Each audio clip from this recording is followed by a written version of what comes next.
రాష్ట్ర ప్రజానీకానికి తెలుగుదేశం పార్టీ తరఫున హృదయపూర్వకమైనటువంటి నమస్కారాలు తెలియజేస్తున్నాను. రాష్ట్ర ముఖ్యమంత్రి ఒక అబద్ధాల కోరు. ఆయన జీవితమే అబద్ధాల మీద బతుకుతున్నటువంటి జీవితం. మీకు నాకు ప్రతి ఒక్కరికి కూడా తెలుసు, ఏ ప్రభుత్వం ఉన్నా సరే సంక్షేమ పథకాలు అందించవలసినటువంటి గురుతర బాధ్యత ప్రభుత్వంపై ఉంటుంది.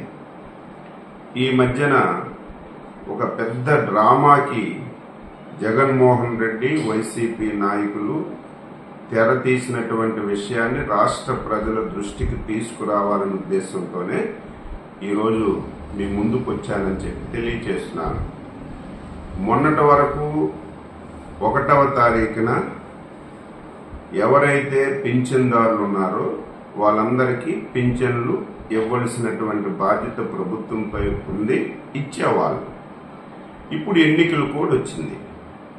ఎన్నికల కోడ్లో ఎన్నికల నిబంధనల ప్రకారం ఎవరైతే ప్రభుత్వ జీతం తీసుకుని వాలంటీర్లుగా పనిచేస్తున్నారో వాళ్ళు వైసీపీ కార్యకర్తలుగా పనిచేస్తున్నారని చెప్పి ఎలక్షన్ కమిషన్ దృష్టిలో పెట్టుకుని వారికి సంక్షేమ పథకాలు అందించకుండా డైరెక్ట్గా ఆఫీసర్ల ద్వారా గతంలో ఎలాగైతే 1వ తారీఖున పెన్షన్ లబ్ధిదారులకు అందిందో ఆ విధంగా అందించమని చెప్పి ఎలక్షన్ కమిషన్ ఆదేశాలు ఇచ్చిన విషయాన్ని కూడా ఈ సందర్భంగా ప్రజలకు గుర్తు చేస్తున్నారు.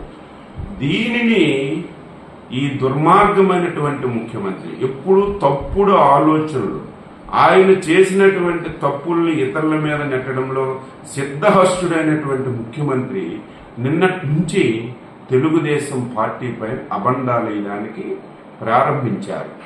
ఇదేదో తెలుగుదేశం పార్టీ వల్లే రేపు పెన్షన్లు ఇంటింటికి రావని చెప్పి, రేపు తెలుగుదేశం పార్టీ వల్లే ఈ కార్యక్రమాలన్నీ ఆగిపోయాయని చెప్పి ప్రజలకి తప్పుడు సమాచారం ఇవ్వాలని చెప్పి జగన్మోహన్ రెడ్డి వారి బృందం అంతా ప్రయత్నం చేస్తున్నారు.